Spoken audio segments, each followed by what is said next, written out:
Hello and welcome back, everyone, to another week here at the Damage Report. The news waits for no man. And despite the fact that I and probably many of you wish that the weekend had just lasted a little bit longer, we're jumping into it.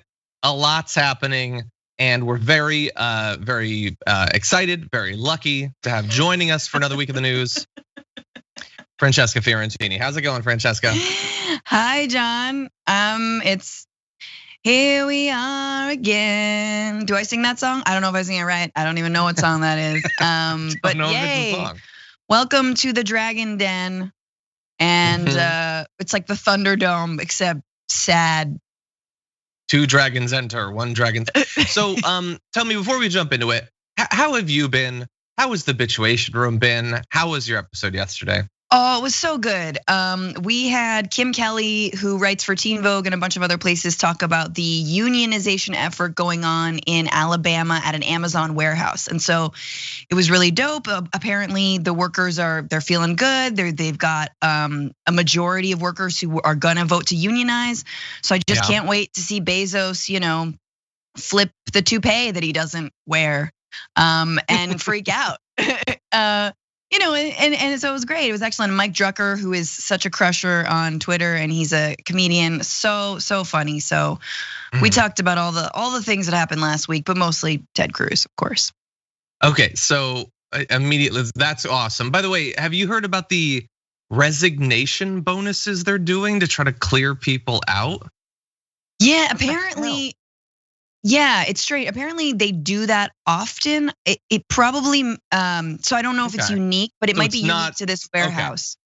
But it makes sense, they hire up during the holidays and then are like, sorry, we don't want to keep you all. Yeah. Not that we can't, but we don't want to. So here you go. And it's like $1,000. Like, cool. Yeah, exactly. Yes. Well, excited to have you here. We got a lot we're gonna talk about. The audience is happy at least 50% of the way. Lunar Dragon says John in a dirty t-shirt and Franny looking fire. Lol, seems about right. It's not this is a perfectly clean gray t-shirt. It's our great indoors t-shirt. This is why I only wear black. See, now I'm never gonna wear another color for like 5 years. Thank you, Lunar Dragon. Anyway, but thank you everyone for being here. I thank you. You're just the perfect 6.5, 7 tops. I'll take it. Anyway, well, with that, let's talk about what's coming up on the news today. So we're gonna be talking about the pandemic, very serious stuff. Thanks, Francesca. What's coming up for CPAC, which is still gonna happen? What's coming up other than a bunch of them getting COVID? Other than that, we're gonna give you updates. Ted Cruz still alive. Seems like a bad choice, but he's sticking with it. So we're gonna be talking about him. And the White House dog. Is it a good boy, a bad boy, or an ugly boy? We're gonna find out a little bit later on. So if you're watching, please hit the like button and share the stream so more people know we're active. Oh, early heads up. It is a Monday. Pinkerbell Pixie says John just needs lipstick. I'm gonna leave for a minute and come back with it, and you're gonna regret having said that. But anyway, on Mondays we do our top 10 lists. This Monday I'm going to be rolling solo, doing a requested top 10 list. My ranking of the top 10, which is basically like all of them, Star Wars movies. Very controversial. A lot of people love to hate my positions on the movies. So what? I don't get to push back on that? Do you have strong feelings about that? I could. You could. I mean, definitely. If you want to do it, you can do it. How about I have feelings. You let it simmer. If you put the first 3 anywhere near your top 3, I'm never talking to you again. Okay, I just assumed you wouldn't have strong opinions about this. So here's what we're gonna do. I don't want to put you on the spot. So okay. You let it simmer. I will. After the show, we'll briefly talk about whether you're gonna join me or not. All right. Okay. So, but anyway. Yeah, anyway, that's happening one way or the other with Francesca, without Francesca. But the only way you're gonna find out is become a tier 2 or tier 3 member on YouTube, and then you'll have access to it. And with that, it's either actually getting hot in here, or it's just everything that's been going on in the conversation, but it feels warm. Anyway, Francesca, why don't we talk about some news? Sure. We're gonna transition from all of that into an incredibly serious and dark story. Okay. America has now reached a grim milestone that early on in the pandemic had been thrown around as well, it could never get that bad, right? Sort of thing. Well, we've passed, in the official count, 500,000 coronavirus deaths, or will by the time you're watching this video, 500,000. And that is, of course, the official number. God only knows, and we'll be the only one who will ever know, because we'll never know how many people have actually died and weren't registered, especially early on, as deaths from coronavirus. But President Biden is going to be holding a moment of silence this evening for the Americans who have died of coronavirus. 500,000. He had, before his inauguration day, he held a lighting ceremony at the Lincoln Memorial to honor those who had died at that point. Biden is committed to vaccinating at least 100 million people in his first 100 days in office. And they're now saying that they expect that they will beat that by a good bit, which is great for the future. But nothing we do now is going to bring back that 500,000, rapidly approaching this American Civil War death toll. And we're gonna give you updates on some of the numbers, but we talked about this so much that I just thought it was important that we take a moment to recognize that despite all of the national attention on this, the constant pointing out of all the mistakes that were being made, all of it designed to limit how many would die, it all failed. Except against some sort of hypothetical where 2 million people died, I guess. But we failed. As a nation, we failed. As a society, we failed. As a media looking to hold politicians accountable and influence their behavior, we failed. And 500,000 Americans died as a result of all of that failure from top to bottom. Yeah, I mean, the one difference I will say, and I'm gonna be honest with you, like I do feel like the major difference, because I haven't seen that much concrete difference between Trump and Biden, but the one small difference is acknowledging that 500,000 people have died, acknowledging that these are real lives and real people, that these are real losses. And I have to say that lighting ceremony, as someone who's lost family to coronavirus, was very touching and like meant something to me. And I think we should be marking these milestones. It is important. And I know that folks are saying, okay, well, there's the vaccine rollout and he's trying. I understand that he's inherited a really desperate situation. I'm of the mind that we, even with the vaccine, are not doing all that we can to stop the spread of coronavirus from a federal level. I think that we are, we're looking at Texas and sort of like pointing at how deregulated and unprepared they are for natural disasters. The United States is the Texas of the world, okay? Y'all have to understand that that's how we look and that's how we behave, which is each person for themselves.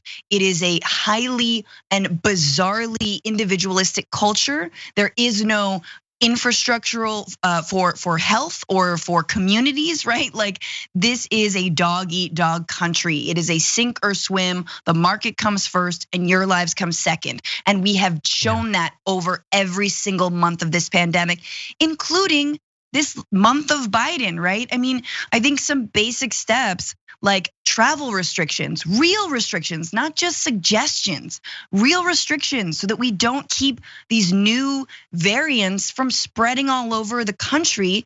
Those have not been implemented, right? Because of course, airlines come first and money making comes first and people's ability to go to Cancun comes first. So it's a reckoning, you guys. If Texas is a reckoning, if what's happening in Texas is a reckoning for that state, what's happened with us in this country with COVID is a reckoning for how we approach things like disasters, plagues, and just general levels of caring. Yeah, and like with Texas, they're now saying that they will, do something about it. And we're gonna be talking about Texas later on, but it remains to be seen.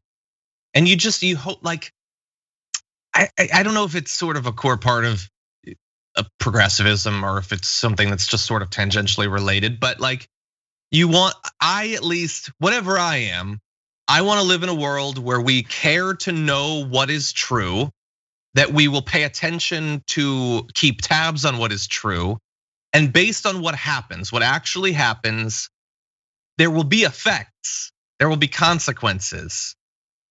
And like Texas is an obviously a big failure. Coronavirus is a failure, 1,000 times, 10,000 times, 100,000 times bigger. Yeah. And what consequences were there after all that? Like, remember how many times during the first couple of months was there these constant conversations about how bad is it going to be?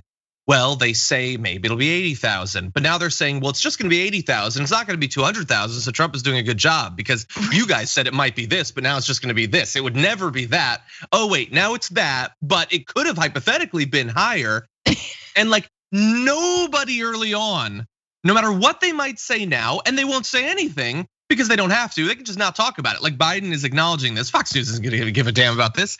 Nobody was like, Tucker Carlson wasn't like on day one, well, if Trump keeps it to 500,000, I guess he did a good job. Nobody said that. The goalposts have continually been shifted, bowled over by an ever expanding mountain of corpses. And yet he's never apologized. Fox News has never apologized for spreading misinformation or actively encouraging people to take up as their political identity, not caring about this crisis. Trump lost re-election. Maybe because of that, that's true. That's a consequence. And they lost control of the Senate. Maybe that's a consequence too. But those are the two. That's like it. Maybe Perdue and Loeffler, because of their profiteering during it, maybe that contributed to their loss. But what else? Like to the scale of the disaster, the tragedy, the failure, not losing, not getting reelected, and maybe coming back in 4 years and winning then. That's the best we can do as a society. No. And I think you're absolutely right. There has to be accountability, especially if we're talking about accountability for January 6th, which we should, a 9/11 commission style commission for what happened on that day. And I know there's new information even coming out today about like the Secret Service potentially being involved. Then let's do that with COVID. We absolutely need to do that with COVID. Who got the government contracts, right? Where were those that random dude who was supposed to fly a bunch of N95 masks in from China or wherever? Like there were schemes upon grifts, and there needs to be accountability. Not to mention people who got the PPP loans who did not need them, who did not save jobs, like Jared Kushner. Let's say it again, right? Like so, there has to be an accounting. You're absolutely right. I mean, it is like, we need recovery time from this presidency just to take stock. Like, I know we have to get going, do stuff, but you're right. I don't want in 4 years for these same goons to come back and pretend like nothing ever happened. Yeah, I feel like we need like a truth and reconciliation thing for that entire year. Yeah, and we need to decide as a country, are we going to have any line that once you pass it with your either failure or your willfully not caring, where it becomes a crime? Can you fail so that 100,000 people died who didn't need to, 200,000 people died that didn't need to? Like, or is that just going to be acceptable? Because we talk as like lefties about like, hey, like if the president orders a drone strike against an American citizen, shouldn't that be a crime? But like, do you know how hard it's gonna be to get like that to have consequences if you can kill 100,000 Americans without consequences? Anyway, I know that to some extent we're relitigating stuff that we've been talking about for a solid year now, but especially with hitting 500,000, and God only knows by the time we're out of this, is it 600? Is it 700? Is it 800,000? We've hit 500. Are you confident that we won't double that? I feel pretty good, but we will see. Yes. Sorry, I just wanted to say you're absolutely right. I think that every single life that we could do so much more. I'm glad the vaccine is rolling out. We can still do more, and I don't think 200,000 more lives is worth it at all. It's not worth my so-called freedom to be able to fly all over the world or whatever. Like, I don't even. We're still inside. You know what I mean? Vaccinate teachers, just do or not. I don't know. Like it's like there's a Rubicon that Americans won't cross over, which is the market gods must win. People have to go to work, and essential workers will die, including maybe teachers and kids. We need to talk about a relatively new show called the Republic, or UNFTR. As a Young Turks fan, you already know that the government, the media, and corporations are constantly peddling lies that serve the interests of the rich and powerful. But now there's a podcast dedicated to unraveling those lies, debunking the conventional wisdom. In each episode of the Republic, or UNFTR, The host delves into a different historical episode or topic that's generally misunderstood or purposely obfuscated by the so-called powers that be, featuring in-depth research, razor-sharp commentary, and just the right amount of vulgarity. The UNFTR podcast takes a sledgehammer to what you thought you knew about some of the nation's most sacred historical cows. But don't just take my word for it. The New York Times described UNFTR as consistently compelling and educational, aiming to challenge conventional wisdom and upend the historical narratives that were taught in school. For as the great philosopher Yoda once put it, "You must unlearn what you have learned." And that's true whether you're in Jedi training or you're uprooting and exposing all the propaganda and disinformation you've been fed over the course of your lifetime. So search for UNFTR in your podcast app today and get ready to get informed, angered, and entertained all at the same time.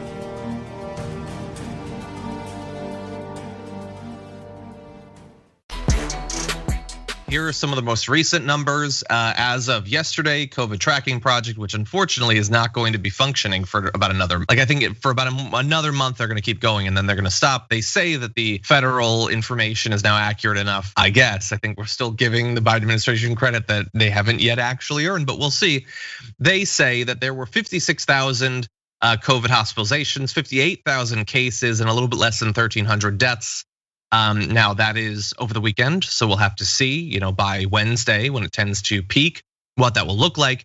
But 58,000 cases is a significant drop. In fact, it makes the 7-day average of cases the lowest it's been since October 23rd. So that is, back before both Halloween, Thanksgiving, Christmas, all these things that we said, please everyone, please don't do what you're gonna do.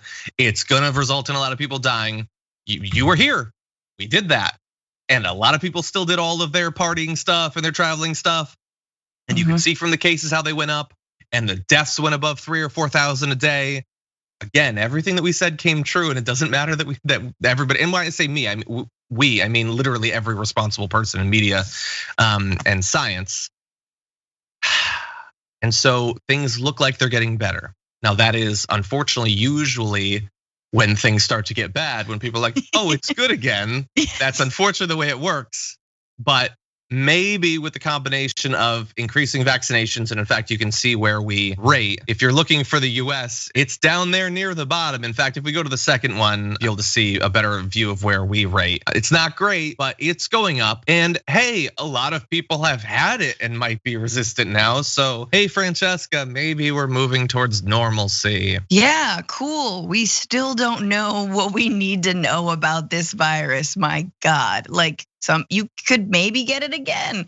But yes, it's a good sign. I'm at least glad that in the places the vaccine is being rolled out responsibly, that it is targeting people who, if they got sick, would be more likely to die. And so I think that's good. I'm glad that people with disabilities are now getting access to the vaccine. That needs to happen.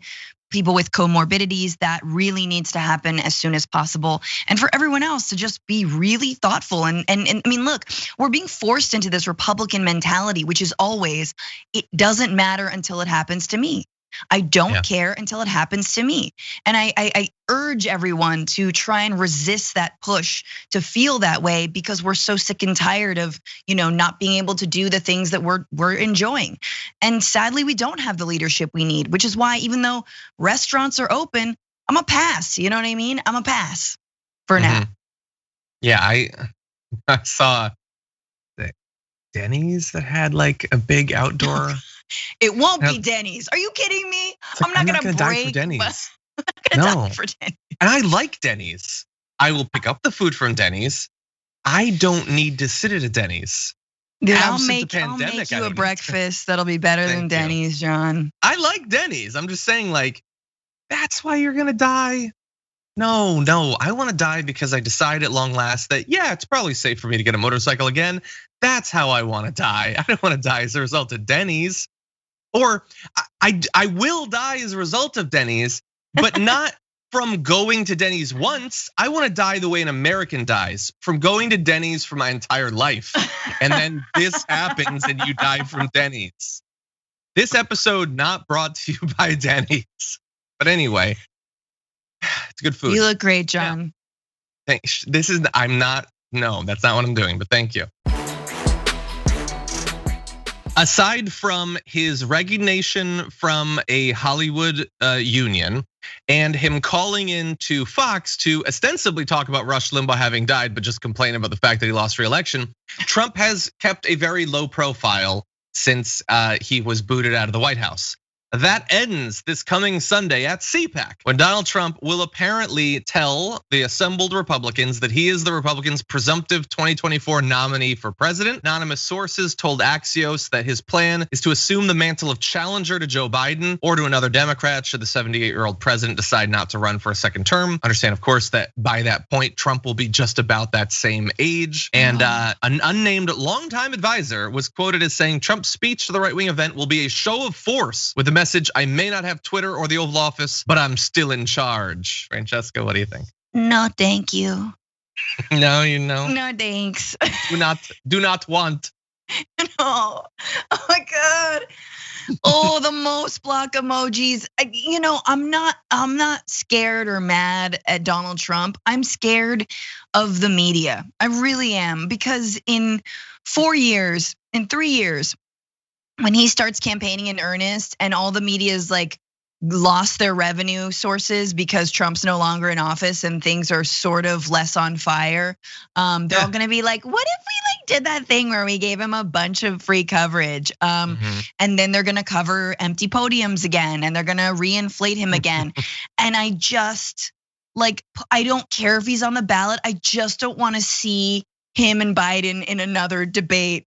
Oh my God. Just like, it's like Fast and Furious. It's like too senile, too mumbly. Like it's I don't know. Like it's gonna be the sequel. I'll workshop that, but the sequel of them just like bickering like old men in a nursing home. I'm like, oh God, just put on MASH and shut up. That would be better. I would go for that. Yeah. The only disagreement I have with what you just said is when you said in 3 years when he starts campaigning. I mean, I think that's what this is. I think he took 3 weeks off, Francesca. But anyway, look, it has very little direct effect on us anytime soon, but it will have an effect on the Republican Party.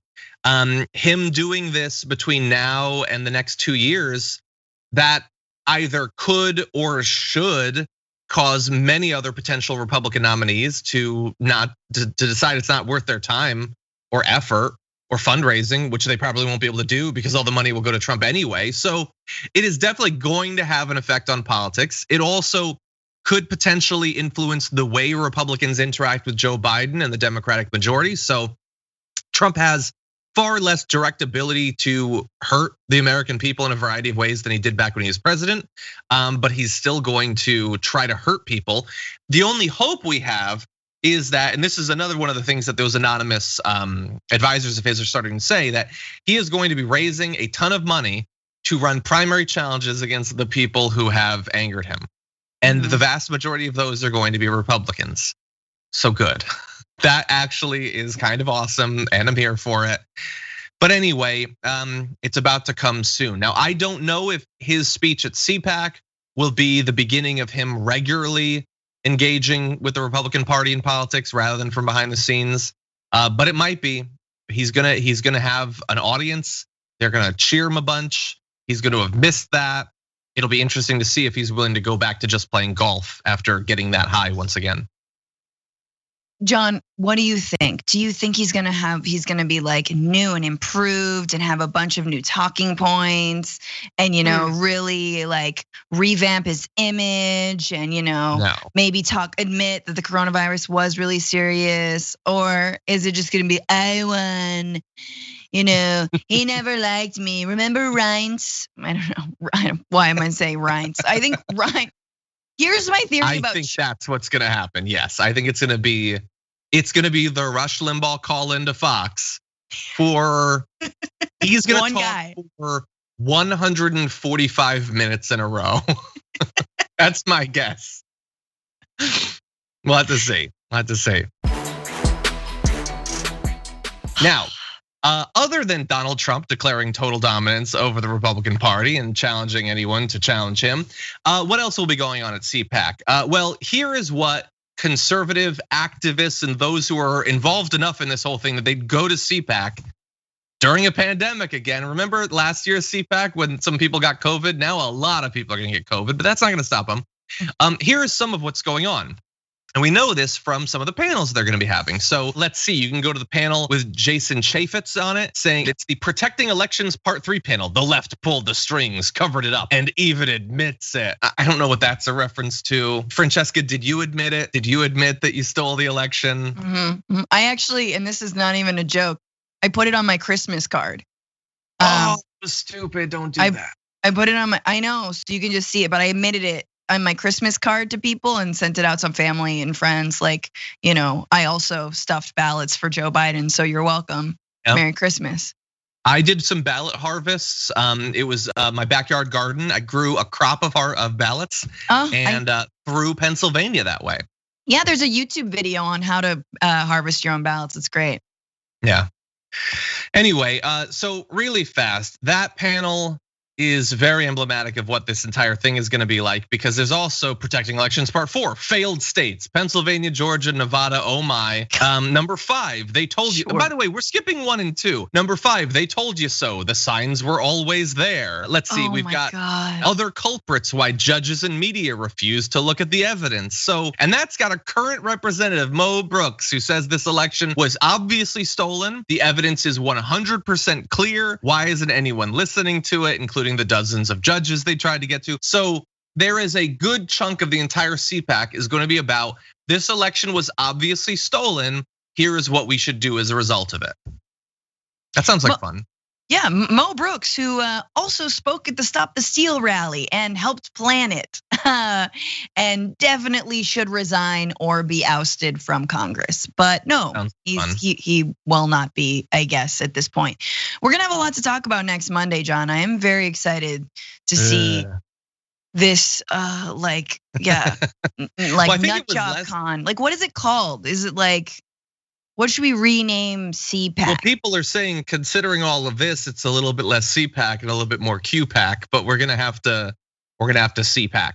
Now, last CPAC was when Borat showed up in a full Donald Trump costume, so we'll have to see if he appears again. But anyway, they are very much doubling down on the election was stolen, and that is annoying.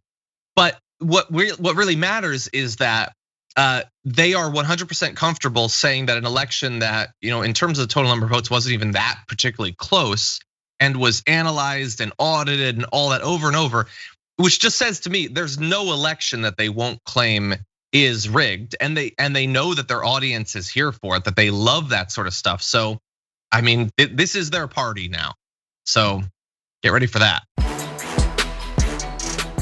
Let's go to this recent appearance of Steve Scalise on the news and what he's not willing to admit to. But clear this up for me.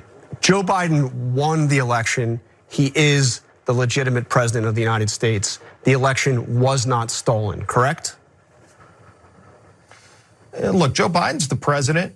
There were a few states that did not follow their state laws. That's really the dispute that you've seen continue on. And look, if you're Joe Biden, you probably want to keep talking about impeachment and anything other than the fact that he's killed millions of American energy jobs. But Congressman, I know Joe Biden's the president. He lives at the White House. I asked you, is he the legitimate president of the United States? And do you concede that this election was not stolen? Very simple question, please. Just answer it. Once the electors are counted, yes, he's the legitimate president. But if you're going to ignore the fact that there were states that did not follow their own state legislatively set laws, that's the issue at heart that millions of people still are not happy with and don't want to see happen again. Look, you can rehash the election from 2020 all day long, but there are people concerned about what the next election is going to look like. Are we going to finally get back to the way the rule of law works? And I think that's the biggest frustration many people have is those states that didn't follow the law, are they going to keep doing that in the future? Or are we going to finally get back to what the Constitution calls out for electing our leaders. Okay, so it's a little bit less just relitigating that election, although they spent months telling people it was stolen, and now they will say, but people are frustrated because it was stolen. It's an interesting little circle, but it's also, how are we gonna stop these states from continuing to do it in the future? Which means a 50-state or mostly 4-state assault on voting rights that is already underway. We've done multiple stories about the huge number of pieces of legislation that have been filed, especially in Arizona, Georgia, Michigan, Pennsylvania, but also Nevada and Wisconsin as well, to try to stop people from voting. That is the one thing they will respond to this election with. It's not gonna be, changing their platform, actually running on something. It's going to be, we got beat because a few too many people voted, and that's a lot easier to fix than the current state of our party ideologically or in terms of policy. I just need people to hear the amount of racism that is coded in what he said, right? Like, let's get back to what our Constitution laid out, the laws that were violated. Name a law. What was violated? Mail-in voting, legal, right? Early voting, legal. Like, nothing was violated. There is no court case that held water. So what are you talking about? Number one. Number two, when you say constitutional blah, blah, blah, blah, blah, you basically mean, when the founding fathers and like uppity women couldn't vote and nor could our property, i.e. human beings. Like, this is what you're talking about. You're talking about going back to, not even going back to, tripling down on, quadrupling down on white minority rule. And when you can't win, even with a skewed system that works in your favor always, you lie and you just say, well, then people illegally voted, and then there were ballots that were harvested, and the machines flipped the votes. No, they didn't. No, it didn't happen. Sorry, right? And like, again, I think that it really is, the other day I was looking at like voter turnout, and John, correct me if I'm wrong, was something like 67%. Like, that's huge for the 2020 election. Yeah, that's unprecedented. And that's incredible. And usually we barely scrape by to get like 51% of the voting population to actually come out to the polls. And so it is meaningful, and we should be making and gaining on what is it? Staking claims on the gains made. It's I don't know, word salad Monday morning. But the point is, yeah. The point is that what Steve Scalise is saying is that too many people of color voted in this election. We need to get back when it was just white people who voted and everyone else were too disenfranchised and too kept from the polls, and too many hurdles, and too strapped with like 3 different jobs for them to actually get to vote. Don't get it twisted. And the other thing is, as soon as he said he's not willing to agree that that Biden is the legitimate president, cut the mic, man. That's it. We're done. Oh, cool. Oh, so not okay. Bye. Because like, we talk about facts and reality on this show, but you're over here. So bye. Yeah, and like, I like that you asked the question, because I think it's a great shortcut. It's not quite as good of a shortcut to getting where these people are at than asking, do you believe that Democrats are sacrificing babies to some goat god and drinking its blood? But the overlap between people who think the election was stolen and think that Hillary Clinton drinks hormones is like a circle. But if they answered incorrectly, then yeah, because if you keep them on at that point, then you are helping to spread the misinformation. And you have to decide, is that what you want your show to be, regardless of whatever your show is? Quick clarification, Hillary Clinton does drink hormones, as any woman over the age of 55 does also drink hormones. Yeah, maybe need not the specific ones they talk about in the pizza thing.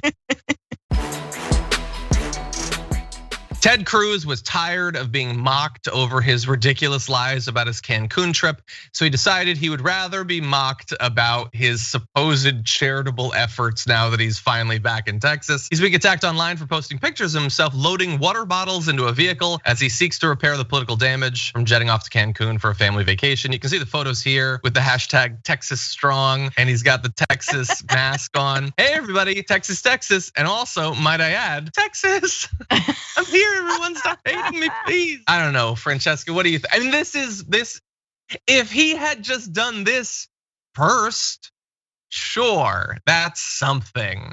And it's something, I guess. It's just so see-through at this point. So how much credit do we have to give Ted Cruz? I mean, credit for posting that on Twitter, bro. Like, wow, like that does take cojones, you know? Like to actually like appear like you care after we all know you went to Cancun and left your dog. Like, hats off. You got getting I think being ratioed is his kink. Like he's really into it, all right? Like he wants to be owned and we know it. And he's clear, because here's the thing. No, like his hometown, I think it's the Houston Chronicle, right? His newspaper said he should resign after the insurrection that he helped in terms of like stoking all the lies around when he was voting, trying to stop the confirmation of the electors and the election, right? Like he was, and so his home, no one will cover him in a positive light. Like there's no more Texas-based newspapers that like Ted Cruz. His friends don't even like him in the group chat, right? His dog doesn't like him, his kids don't like him. I don't know who likes Ted Cruz at this moment.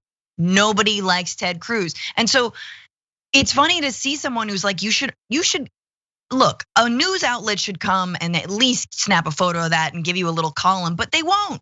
So he's just left to tweet it out himself and be like, Texas strong. Here's some water. And here's also some barbecue. Serve some delicious Houston barbecue to the firefighters. And then he says he wants to thank our first responders following these unprecedented snowstorms, which is great. First responders, very important in this terrible tragedy that's killed almost 60 people in that state alone. Here's the issue. When you are using the first responder term, I am reminded of, wait, what was your first response? Your first response was to go to Cancun. So maybe don't talk about the first responders. There's a great tweet from Josh Marshall. It said, "Sir, generous of you to help put the water AOC bought into cars." Which is good. Because the thing is, like AOC is doing stuff like that. Notably, she didn't go to some tropical location.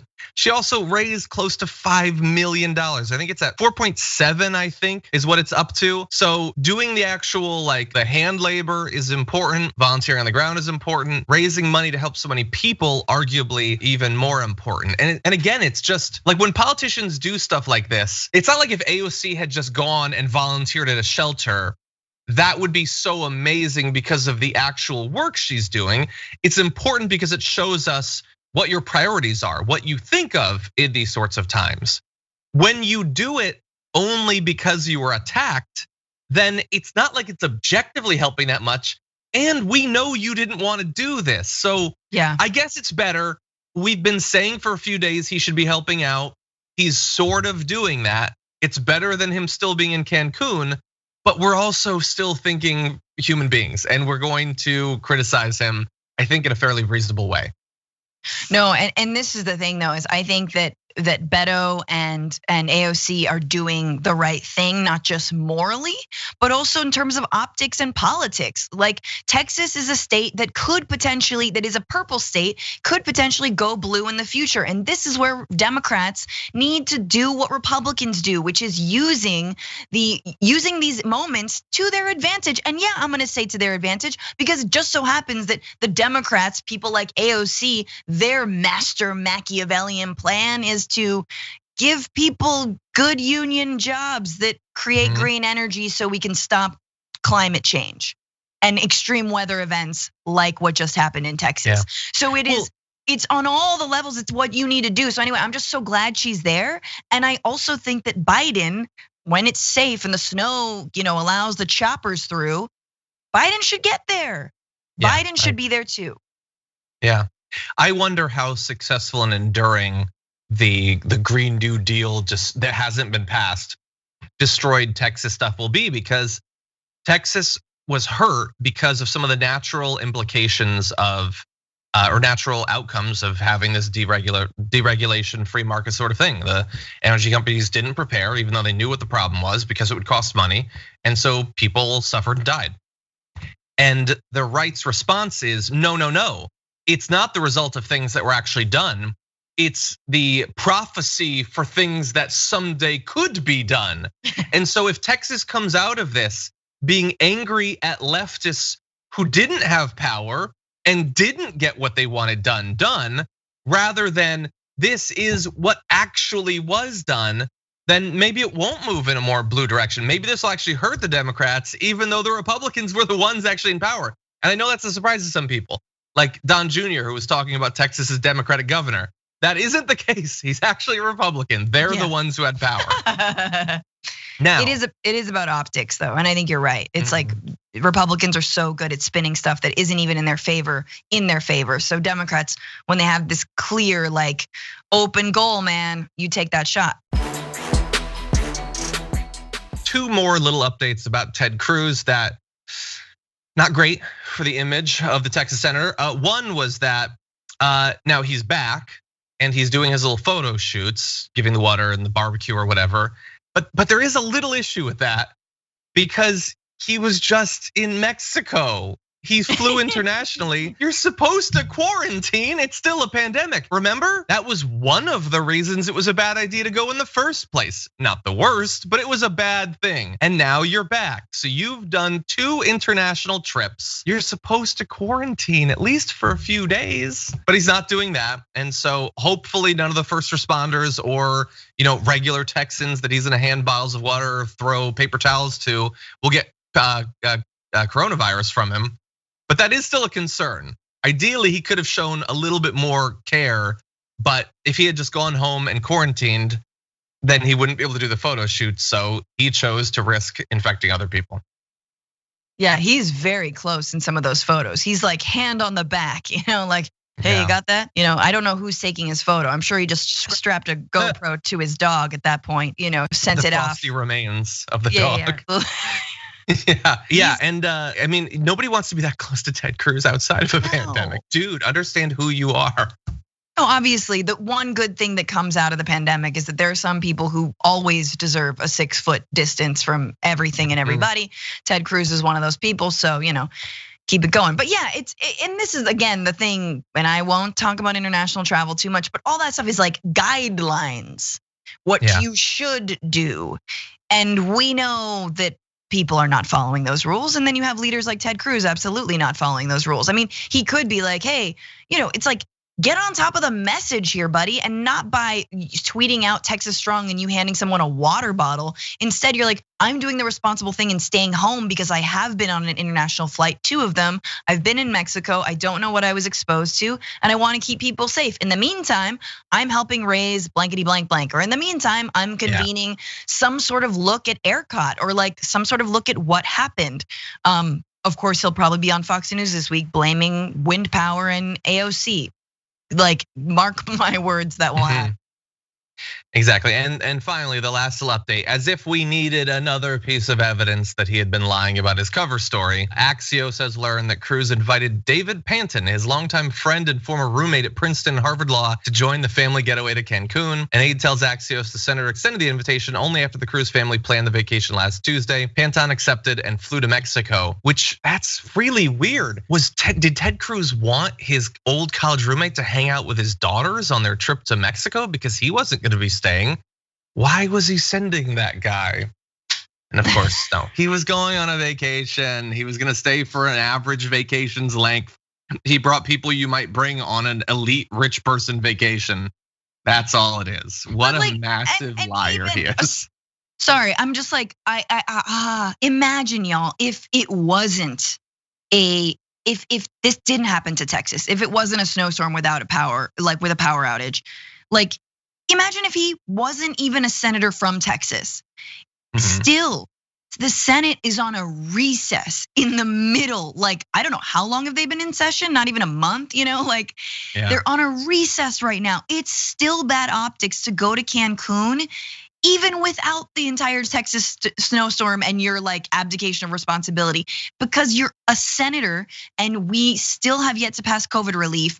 You're on a break right now. Just stay home, man. Meet with the constituents, talk to go to a town hall. I don't know, it's your second home. Go chill at your second home, but don't go to Cancun. And who knows if other senators are also, gallivanting around. We shall see. Exactly. Well, hopefully the whole Cruz thing will result in, other members of the media who are tracking this stuff, maybe thinking, oh, people are really interested in this. Let's see where, and maybe some of them will be Democrats. Where are they going for their fancy trips? Absolutely. I imagine there have been some trips that have been canceled over the last week or so.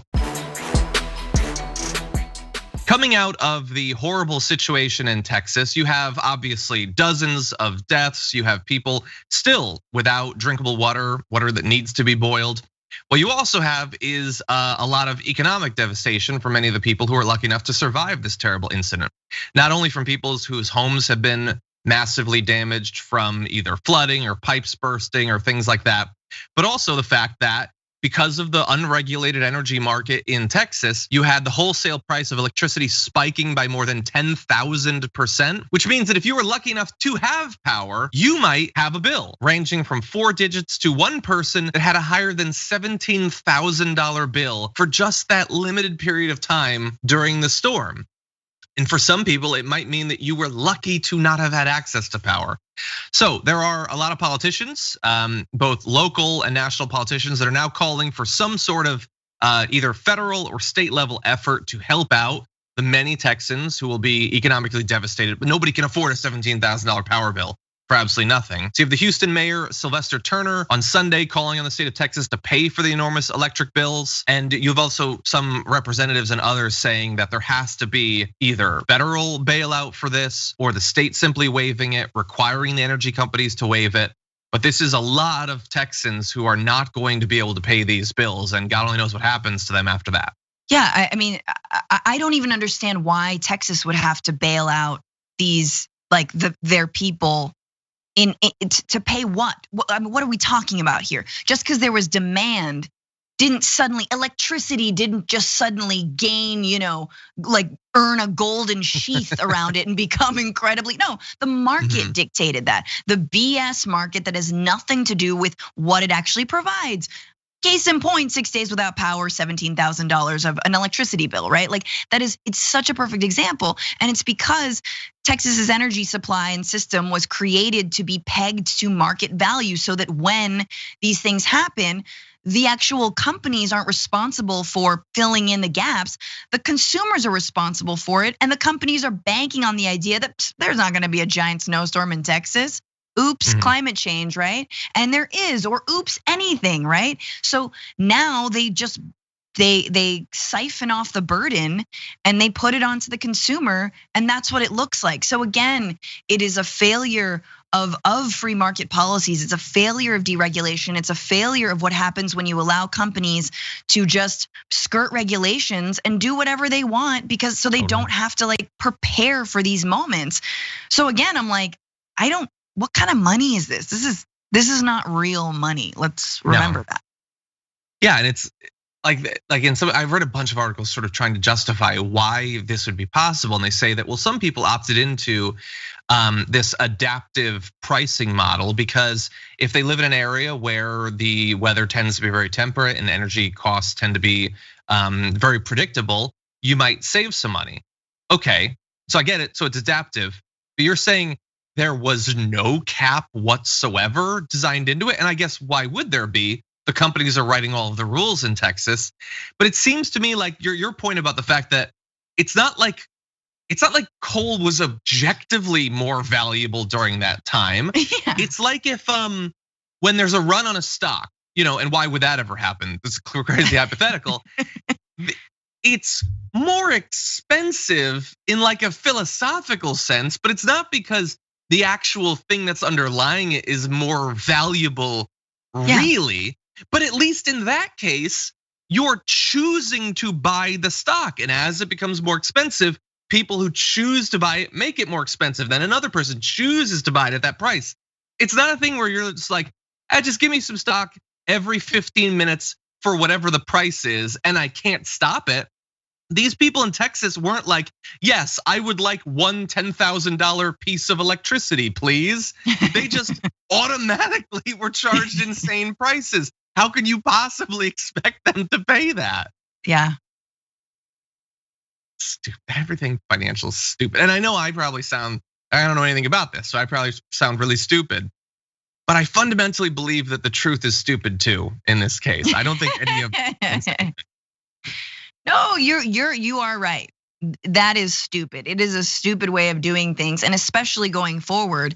And this is the thing, is like, that's why they're so, and I urge everyone to read the op-ed that Naomi Klein, the journalist who's written a lot about climate change, has in the New York Times. It's excellent. And it's such a great breakdown of the fact that Republicans are blaming AOC and somehow trying to blame the Green New Deal that doesn't exist, because they know that their policies and their like deregulation free market policies are the reason that we're in this mess.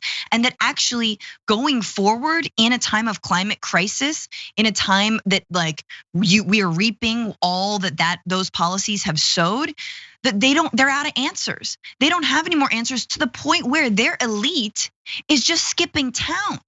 And don't get it twisted. Their elite, the elite of this country, will go to Elysium if they can.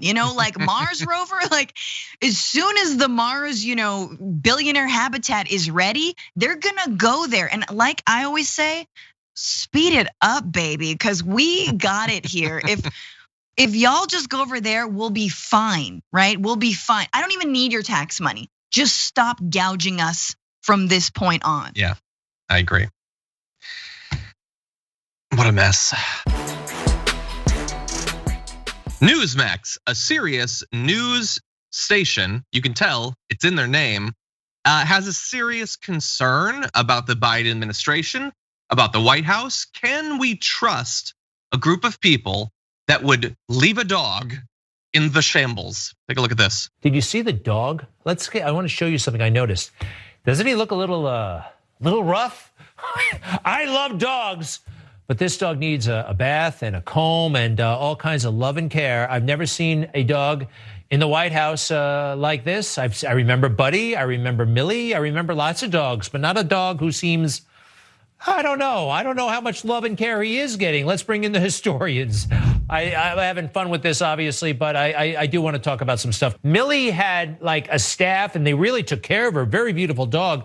This dog looks like from the junkyard, and I love that dog, but he looks like he's not been well cared for. No, not at all. Thank you for having us. No, he looks very dirty and disheveled, and very unlike a presidential dog like Millie or Victory or something else in the past in the White House. Francesca, they brought on 2 guests, including a presidential historian, to talk about that dog, Champ, 12-year-old German Shepherd, who isn't hot enough for them. Ew, he's like so not hot, gross. Like, first of all, can I just say I love Champ in that photo, because if you look at the photo, it's just like, hey, like his face is like. Am I being talked about on Newsmax? He's so hey, what? It's adorable. He does just have like a really silly face on. He's got a doofy face, and I like it. No, first of all, can you imagine if Joe Biden's dog had a staff around it? The outcry from Republicans about the staff, the dog staff.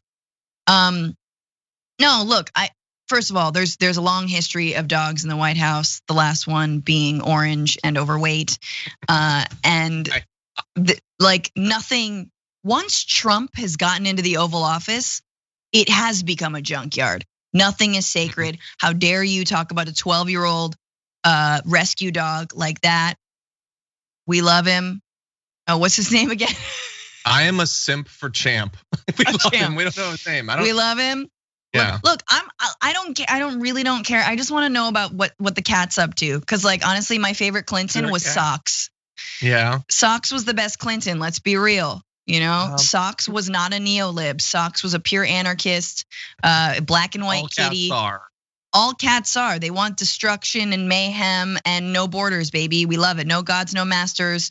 And Socks was a tuxedo cat, like my kitty.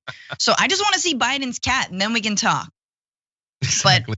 But Hashtag it's just show so us the funny. cat. I said cat. You did. You did. I did. Can we put up the photo of Champ? So Champ is a 12-year-old rescue dog. I have I think 11-year-old rescue. I don't know exactly because it's a rescue dog, an old Chihuahua. Hey. That's just a dog. Hey. Like, that's what a dog looks like. That's a good dog. Don't you just want to sink your hand into what is probably really thick, soft fur? And I bet he's good and he's loyal and he's fun and he's good with kids because 12-year-old dogs just are. Why are you judging this dog? Are you Dog Rates, the cable show now? Mm-hmm. They're good dogs, Newsmax. They're good dogs. Why are you downing on the dog? And then of course, like, we're really engaging with this, but they just have to find some. Is this the best you can find to criticize Biden for? Like, did he not wear a tan suit? He is a tan dog. This is below the level of the tan suit or the latte salute or something like that. Man, you really need to like come up with something policy based to have a problem with him. I can't. Let me suggest a topic. He's backtracking massively on canceling student loan debt. Attack him for that. Yeah. No, can I just say though, like it's 2021, it's the age of the meme. And I wish there was someone in Biden's cabinet that knew that we need to hit back on this, put Champ on the Peloton. Take that photo, Champ on the Peloton, just troll. I mean, if there's one thing you can say about the Trump administration is that they knew how to troll, right? Like by mostly separating children from their parents, but like they relished in it. So I just think we should make fun of like their fake outrage once again. Champ Francesca, definitely does ride the Peloton. That's funny. They're definitely gonna tweet out a photo of him with like curlers in his hair or something. It's definitely gonna happen. Man, what a time. I'm a simp for Champ, Kayla Lewis says. I'm a simp for every dog, honestly. I like Champ more than 85% of the humans on the face of the earth, and I've never met him. So anyway, okay, everybody, that's all the Champ news we've got for you. We're gonna ask some tough questions in the next press briefing about Champ's diet, exercise, and more importantly, doggy fashion. We're gonna find out answers to all of these questions. Hey. And Hey. I want to throw a ball for Champ. I bet he'd fetch it. I bet he'd bring it back, and I bet he would wait a second before dropping it because he really likes having the ball. Hello and welcome everyone to our weekly top 10 list that Francesca indeed is here for. It was a last minute audible, but I'm very excited that she wanted to be a part of this. This is gonna be our top 10 Star Wars movies, which is different than most lists. Because with most lists, you have to figure out what should even be on it, let alone what ranking. This is almost entirely just what ranking, and yet, Francesca, are you nervous about the response? Because I know I'm getting attacked. Yep.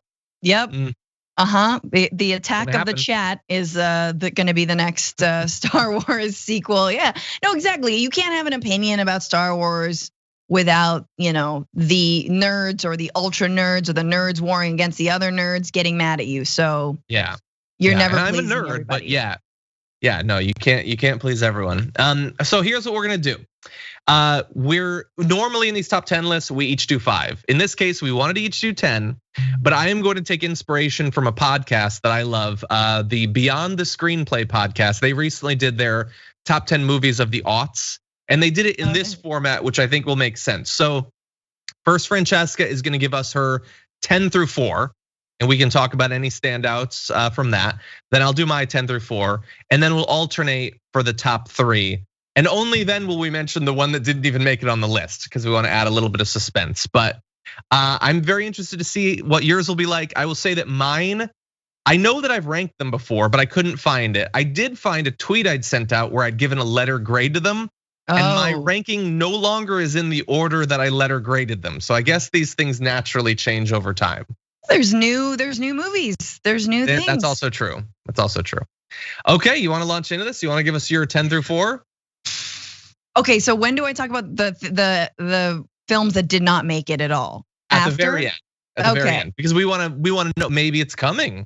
Well, okay.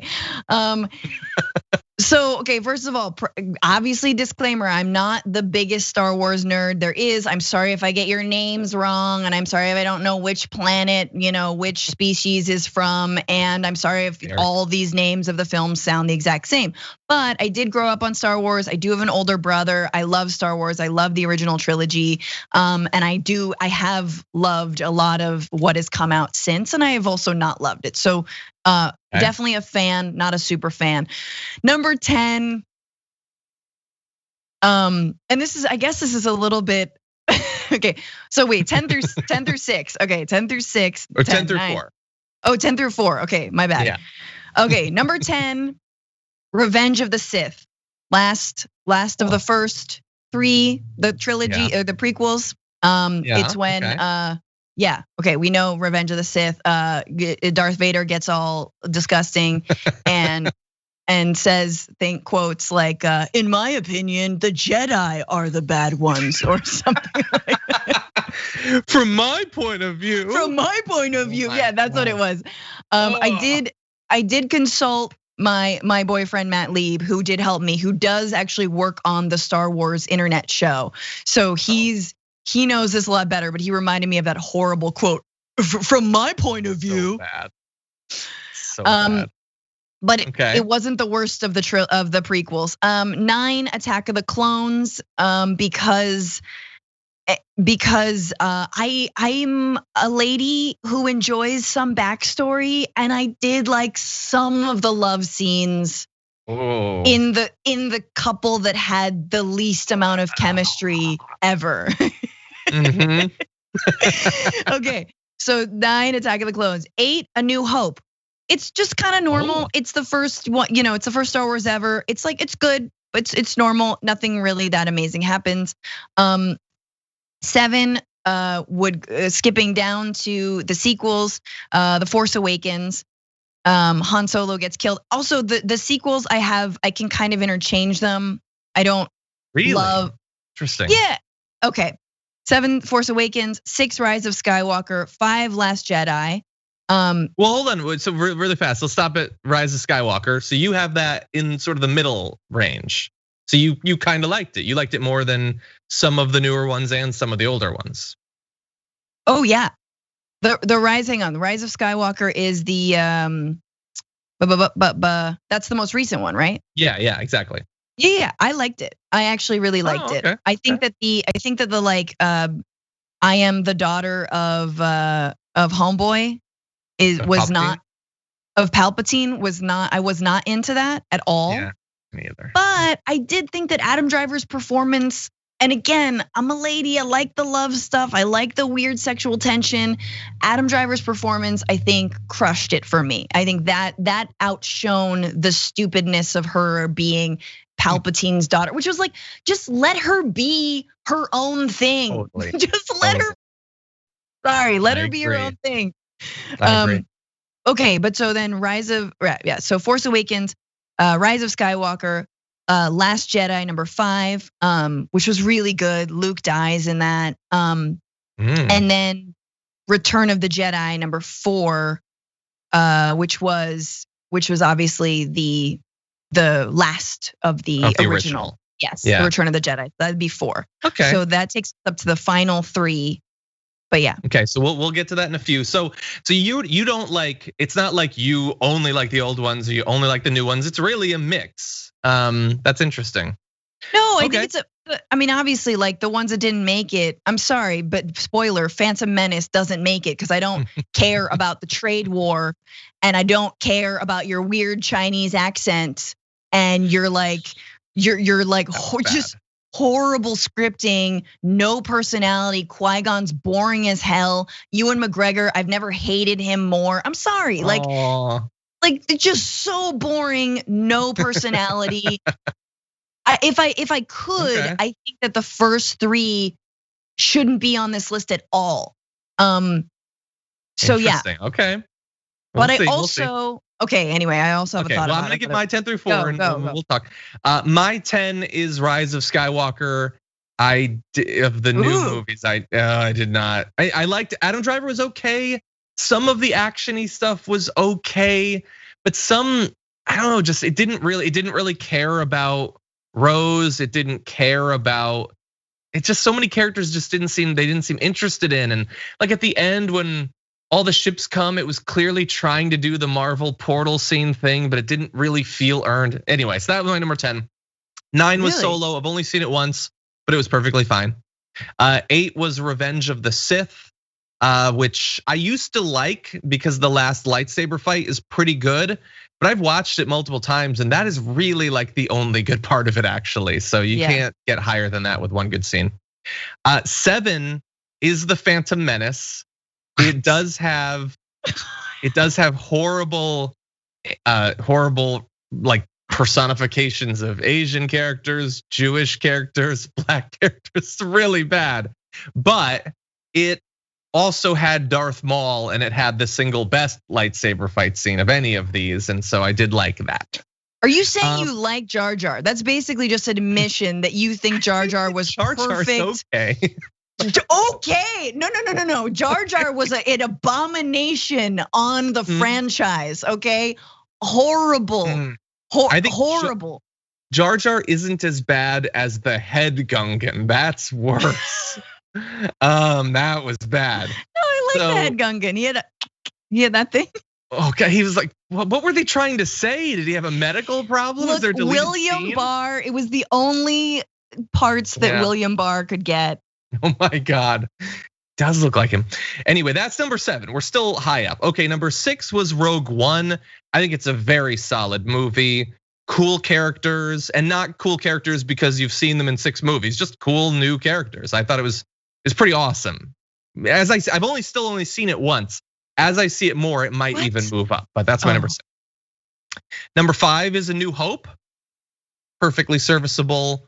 It's a pretty bare bones movie. It's just the hero's journey, but it's cool and it started the whole thing. Yeah. And my number 4 is The Empire Strikes Back, which it is very good, but in comparison to some of the other Star Wars movies, it does not have, the climax isn't as awesome in terms of the action. It's very great for the characters and the revelations and mystery and all that stuff. And it's a solid movie with a lot of cool things in it, but not my favorite. So that's up to my number 4. What is your number 3? These are the ones we really like. All the rest are garbage. They're trash. Yeah. We like these 3. Yeah. Well, my number 4 was Return of the Jedi, and it's the final, and it has Ewoks and Yub Nub or whatever it is, and I love it. Yub Nub, no disrespect.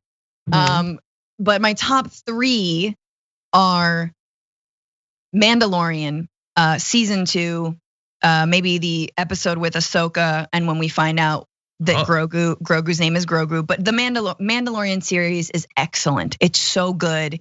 The pacing is amazing. The characters are great. Even their problematic MMA fighter does an okay job. And she's okay. And it's baby effing Yoda, you guys. I love it. I love it. I want it. I want to like inject it into my veins. I love The Mandalorian. Number 2, Rogue One is the perfect movie. Rogue One is an excellent movie. I love Rogue One. I love it because the characters are just there for this one film. And Jin, right? Jin is such a great character, and of course, my boy Diego Luna is amazing.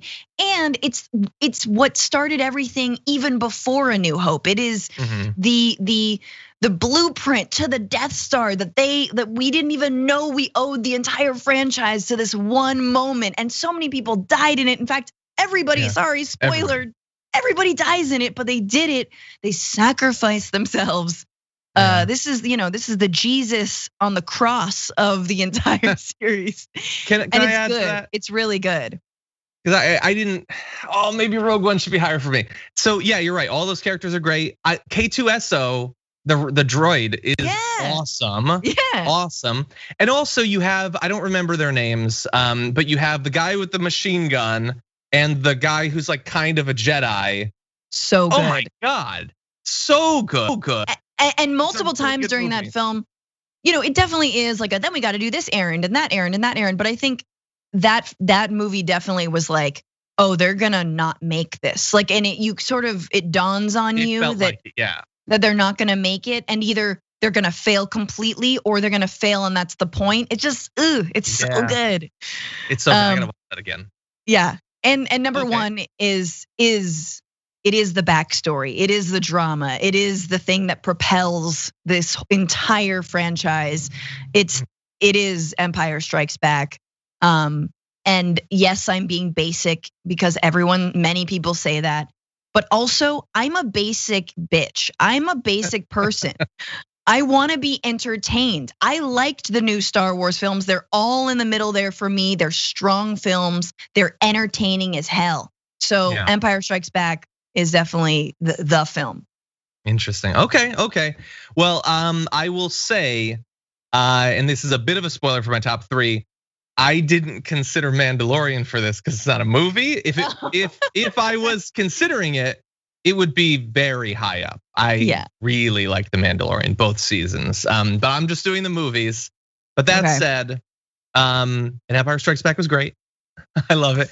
I probably liked the new movies more than your average person. So my number 3 is Force Awakens. I love it. And it might even be one higher if I'm not counting nostalgia. But because this one's newer, you don't have as much nostalgia for it. I just love it. I love all of the new characters. I love the new sense of humor that they put into Star Wars movies that had always been lacking. There are a couple of moments, like Star Wars always has those moments of, this needs to be done. Are you gonna sacrifice yourself to get it done? Are you gonna sacrifice yourself to save your friend? That's the stuff in movies that gets me more than anything else. And this movie has a bunch of it. Yes. And there's a moment when, like at the very end, when everything's like really dark, they're in their lightsaber fight in the snowy forest, and he goes to grab the lightsaber and it goes to her instead. And I tear up every single time I see that.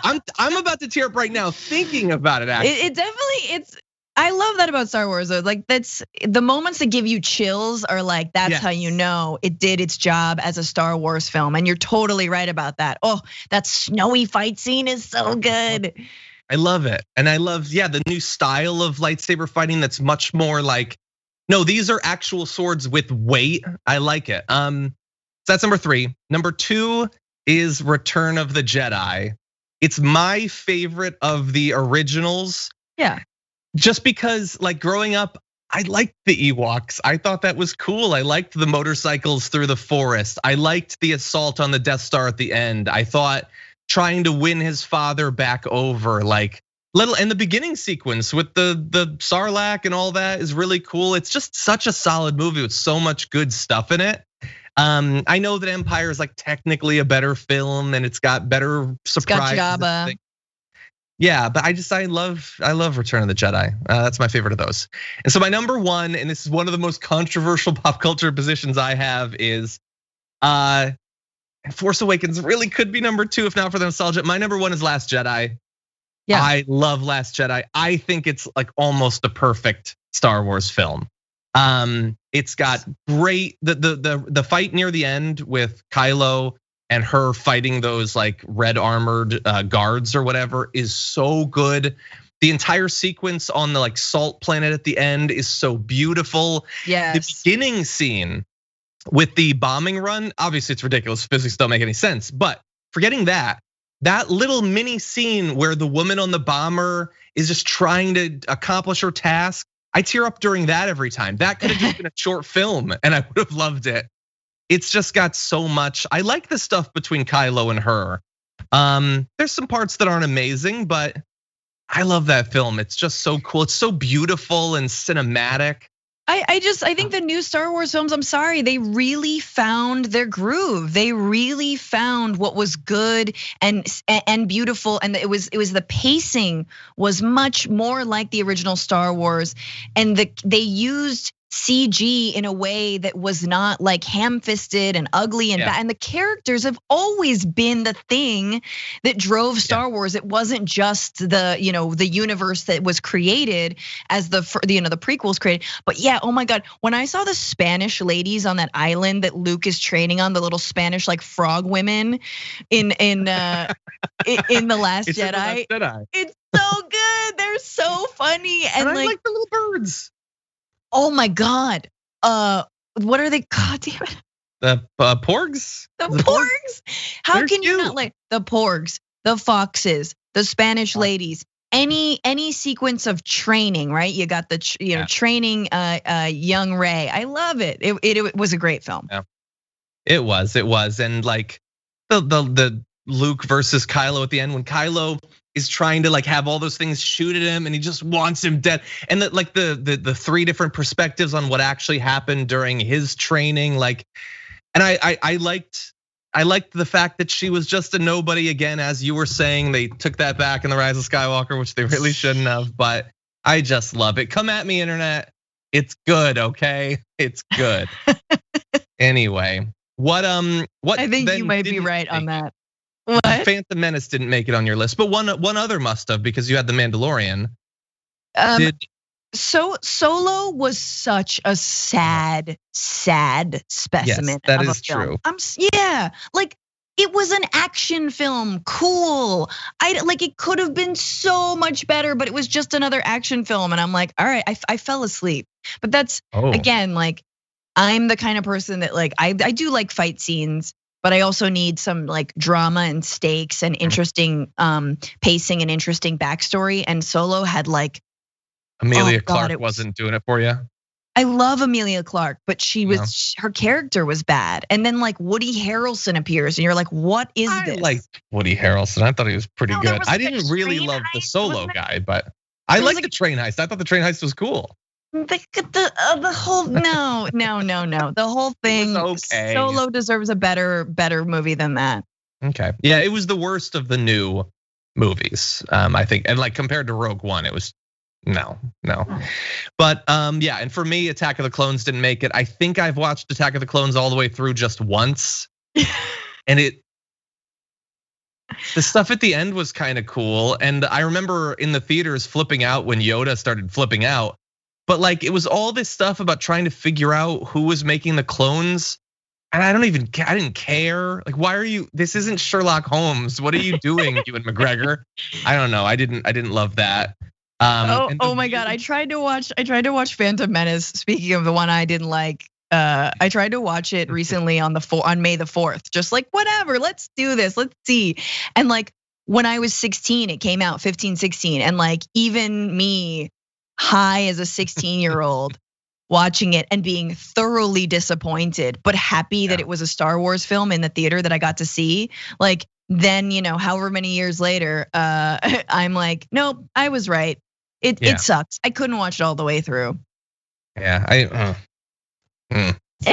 like that.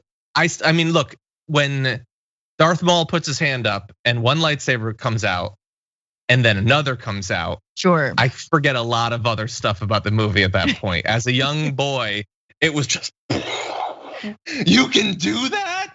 That's what Matt Lieb said. That's what he said. He was just like, okay, but the fight scene, the fight scene at the end, the double saber action, they're red. That was good. It's been read before. Anyway, okay. Well, that's our top 10 list.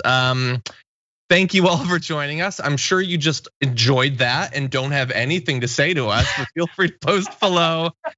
I'm sure it's just no comments. It's, oh, thank you. That was a good list. But anyway, let us know what your ranking is, what the biggest differences between yours and ours are. You can do that in the comments. And thank you as always for being members and making this possible. Thank you, Francesca. Thank you. And we'll see you next time. We're very lucky to be joined on the show today by a guest who recently went viral after talking about the recent spate of violence against members of the Asian American Pacific Islander community. Amanda Nguyen, welcome to the Damage Report. Thank you for having me.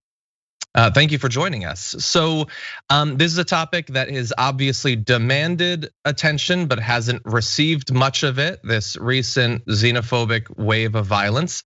Can you tell us a little bit about this for people who might not have been following it?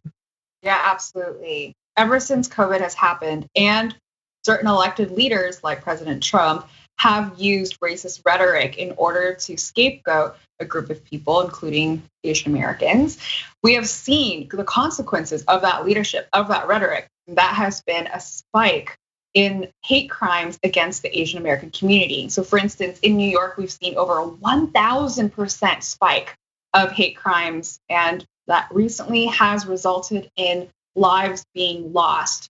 A couple weeks ago, Vitcha, who is, I think, in his 80s, was brutally pushed to the ground and later died because of those injuries. We also have seen Filipino man in Manhattan had his face slashed open. I mean, these pleas that he had saying that he thought nobody would help him, that he thought he was going to die, are heartbreaking. And these are just two gruesome examples of so many. Last March, there was a 2-year-old and a 6-year-old who were stabbed in a grocery store in Texas.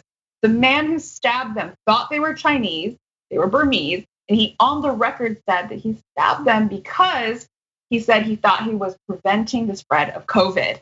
So this is something that has been happening to our community. Literally, it's being caught on camera, but it's also way more than just what is being caught on camera. Well, okay, so there's a lot that I really want us to talk about, but just for again, just to clarify, this is not a thing where we think, hey, maybe it's linked to the pandemic. But this is very on the record. People are clear about their motivations for the violence and also things, falling short of violence, harassment and things like that as well, correct? That's correct.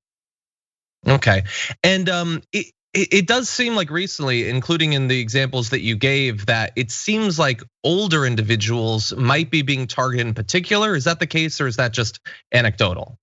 I think the highly visible cases are of elderly abuse. So for instance, there was a woman in her 90s who literally was lit on fire. Again, Vitcha being in his 80s, murdered. There was a 91-year-old who was also pushed to the ground. So because they were, one, caught on camera, and two, they have been visible in stories, that's why there's this trend. And I'm not saying that there isn't a trend of attacking elderly people, but what I am saying is that, like the 2-year-old and the 6-year-old who were stabbed, right? This is not something that is exclusive to old people. In fact, there's so many reports in those thousands that have come in that have said of all different types of age ranges that they feel like they're under attack. Now, obviously there's a number of high-profile cases that have happened recently. I remember, in the initial months of the pandemic, when you had, at least there was a bit of a national conversation about which of the racist terms Trump and members of the right-wing media were used. Were they acceptable? Were they not? All of that.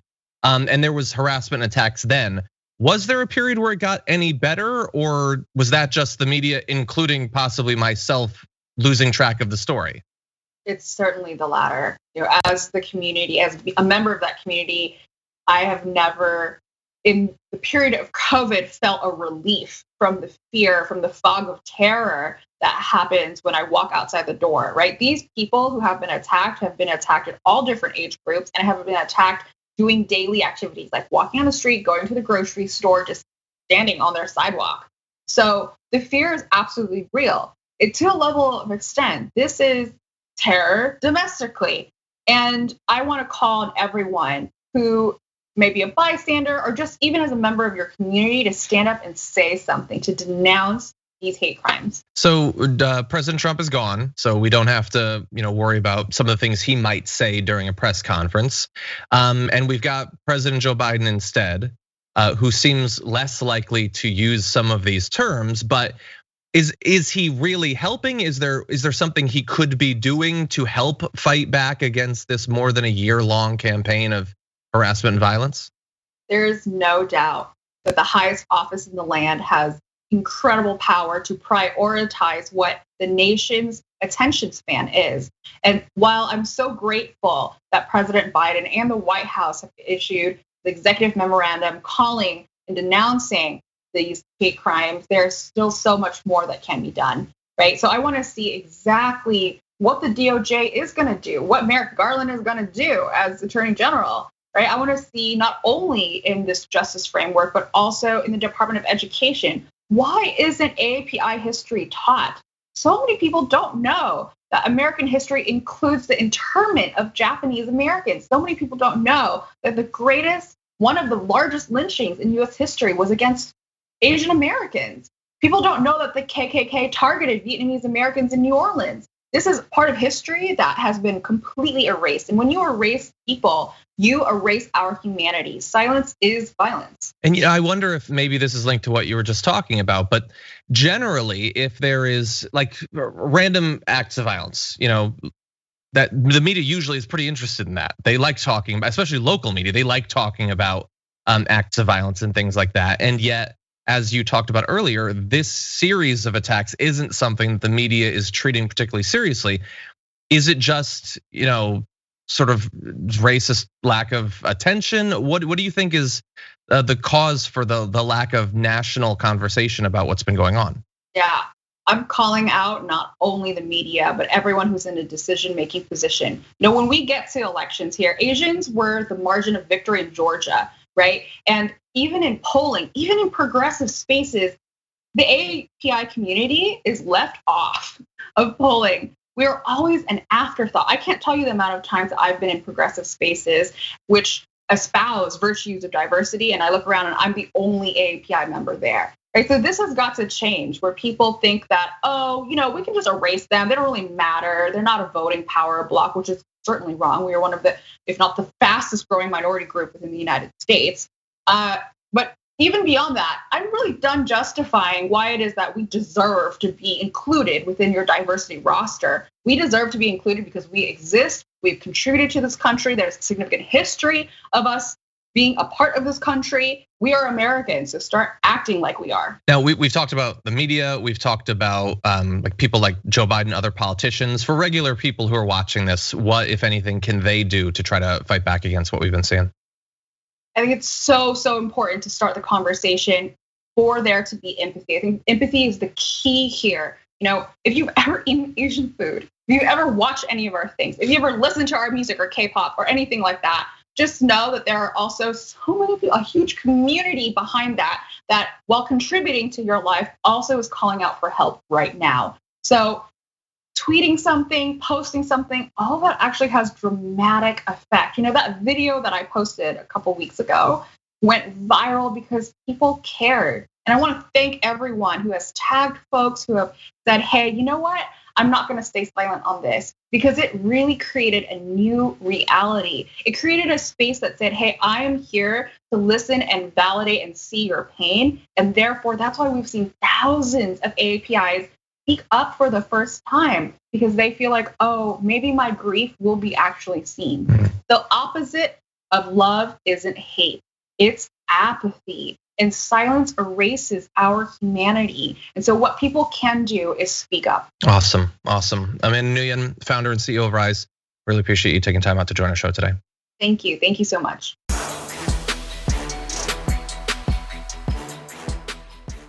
Thanks for listening to the full episode of The Damage Report. Support our work, listen ad-free, access members-only bonus content, and more by subscribing to Apple Podcasts at apple.co/TYT.